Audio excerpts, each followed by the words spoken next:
नमस्कार. आपल्या सगळ्यांचे सोशल महाराष्ट्र न्यूज चॅनलमध्ये हार्दिक स्वागत. चला वळूया तर एका नवीन बातमीकडे. आजची बातमी.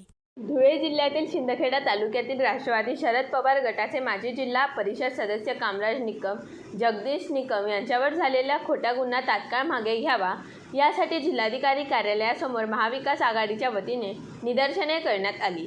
दिनांक 27 मे रोजी नळ जोडणी वॉल तोडल्याच्या कारणावरून राजकीय खोटा गुन्हा मतदारसंघातील मंत्री नेहमीच विरोधकांवर दाखल करत असतात आणि हा गुन्हा देखील असाच खोटा असल्याने जिल्हाधिकाऱ्यांनी चौकशी करून गुन्हा मागे घ्यावा, अन्यथा महाविकास आघाडीच्या वतीने तीव्र स्वरूपाचे आंदोलन छेडण्यात येईल असा इशारा देखील महाविकास आघाडीच्या वतीने जिल्हा प्रशासनाला देण्यात आला. यावेळी महाविकास आघाडीचे पदाधिकारी कार्यकर्ते मोठ्या संख्येने उपस्थित होते.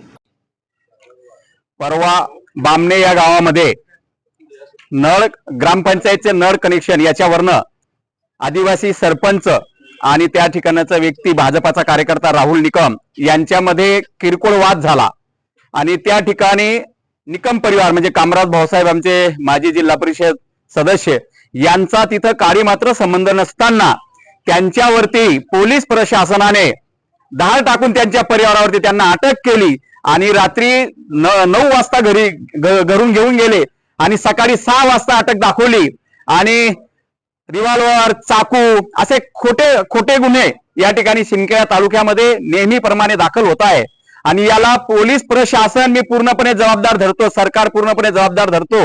एखादा राजकीय पुढारी किंवा भाजपाचा मंत्री असेल, कोणी असेल, पालकमंत्री असेल, कोणी असो, त्यांच्या दबावापोटी जर तुम्ही असे खोटे गुन्हे दाखल करत असतील प्रशासन, पोलीस प्रशासन, तर अगोदर या पोलीस प्रशासनाचा मागे आम्ही लागणार यांच्यावर पण, कारण कायदा हा सगळ्यांसाठी सारखा असतो.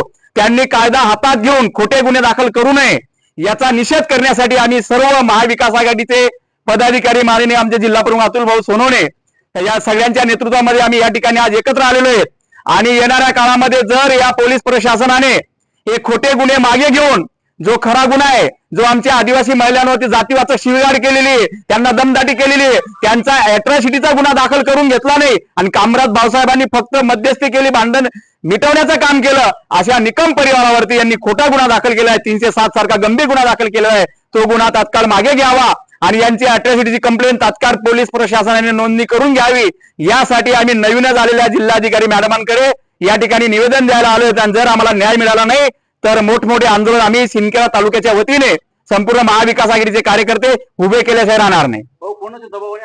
आता भारतीय जनता पार्टीचं सरकार आहे, पालकमंत्री भाजपाचे आहेत आणि त्यांचा मतदारसंघ आहे. याचा अर्थ सरळ होतो की त्यांच्या दबावापोटी हा गुन्हा खोटा गुन्हा दाखल झालेला आहे. बातमी आवडल्यास चॅनलला लाईक व सबस्क्राईब करा व दररोज अशा नवनवीन बातम्या पाहण्यासाठी चॅनलला फॉलो करा. धन्यवाद.